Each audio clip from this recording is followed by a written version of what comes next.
कशाबद्दल आंदोलन होतं आणि काय पवित्र होता? जय महाराष्ट्र. शिवसेना सातारा जिल्हा उद्धव बाळासाहेब ठाकरे पक्ष यांच्या वतीने आज इथे रास्ता रोको आंदोलन करण्यात आलेलं आहे जिल्हाधिकारी कार्यालयासमोर. विषय अत्यंत गंभीर आहे. हे सरकार म्हणजे घोषणांचा पाऊस आणि विकासाचा दुष्काळ असणारं हे सरकार आहे. या सरकारनं अनेक योजना घोषित केल्या पण त्यातल्या कोणत्याही योजना परिपूर्ण केलेल्या नाहीत. आज तुम्ही पालकांचा विचार करा. या सरकारनं 1 वर्षापूर्वी या सातारा जिल्ह्यासाठी 115 कोटी रुपये पीक विम्यासाठी मंजूर केले होते.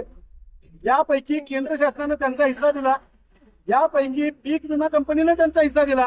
परंतु महाराष्ट्र शासनाच्या हिस्स्याचे 40 कोटी रुपये 1 वर्ष झालं हे शासन वर्ग करत नव्हतं. त्याच्यामुळे याचं आंदोलन घ्यावं लागलंय.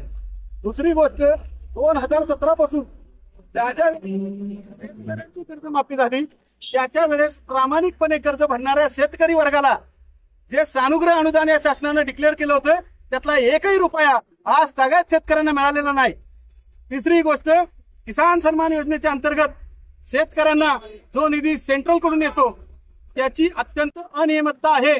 त्याचबरोबर कित्येक शेतकऱ्यांना याचा लाभच मिळत नाहीये.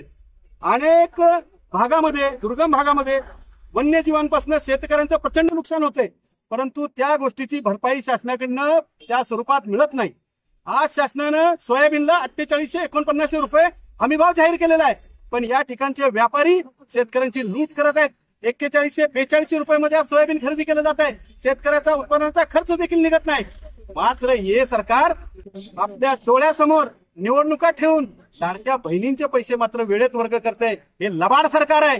हे झोपेचं सोंग घेतलेलं सरकार आहे. आज आम्ही कुंभकर्ण या ठिकाणी घेऊन आलो होतो पण त्या कुंभकर्णाला सुद्धा यांनी सोडलं नाही. पोलीस प्रशासनाने त्यांनाही ताब्यात घेऊन टाकलेला आहे. या सरकारचा आम्ही जाहीर निषेध करतो आणि या सर्व मागण्या तत्काळ पूर्ण झाल्या नाहीत तर या सरकारला हीच जनता काढल्याशिवाय राहणार नाही.